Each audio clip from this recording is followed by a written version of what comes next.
बीड जिल्ह्यातील मस्साजोग गावाचे सरपंच संतोष देशमुख यांच्या हत्येप्रकरणी खरं तर राज्यभरामध्ये पडसाद उमटताना पाहायला मिळत आहे। बीड जिल्ह्यामध्ये सर्वपक्षीय जन आक्रोश मोर्चा हा पार पडल्याच्या नंतर आता संपूर्ण राज्यभरामध्ये हा मोर्चा होताना पाहायला मिळत आहे।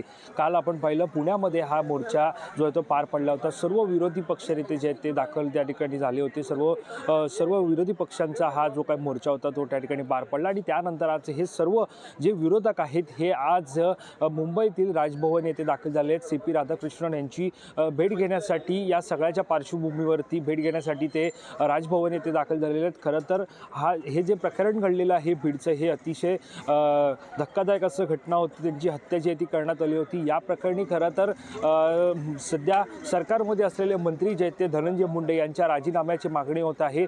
यासोबत जर आपण पाहायला गेलं तर पुण्यामध्ये ज्यांनी आत्मसमर्पण केलं होतं असे वाल्मिक कराड यांना सुद्धा कुठेतरी जे गुन्हेगार आहेत या सगळ्यामध्ये त्यांना फाशीची शिक्षा व्हावी अशी सुद्धा मागणी जी आहे ती यांच्याकडून केली जात आहे।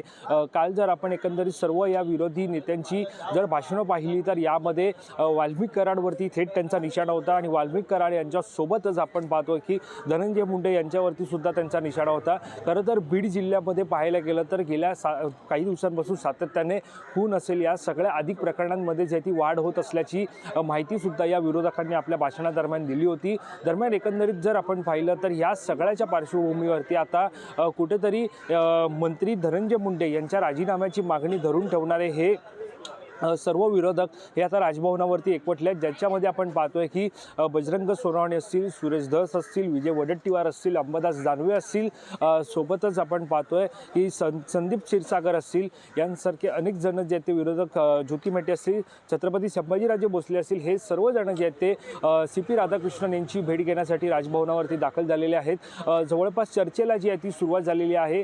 यामध्ये अशी माहिती समोर येते की कुठेतरी धनंजय मुंडे यांच्या राजीनाम्याची मागणी जी आहे ते या बैठकीमध्ये ते करणार आहेत। दुसरीकडे आपण पाहत आहोत की जे संपूर्णपणे बीड प्रकरण घडलेलं आहे त्या बीड प्रकरणामध्ये जे संतोष देशमुख आहे त्यांच्या कुटुंबियांना या सगळ्या प्रकरणामध्ये न्याय मिळाला पाहिजे या संदर्भातील सुद्धा मागणी जे आहेत ते आज या बैठकीतून करणार आहेत। पत्रव्यवहार सुद्धा करणार आहेत। खरं तर मागच्या काही दिवसांपासून सातत्याने आपण पाहतोय आरोप असतील, मोर्चे असतील हे होताना पाहायला मिळत आहे।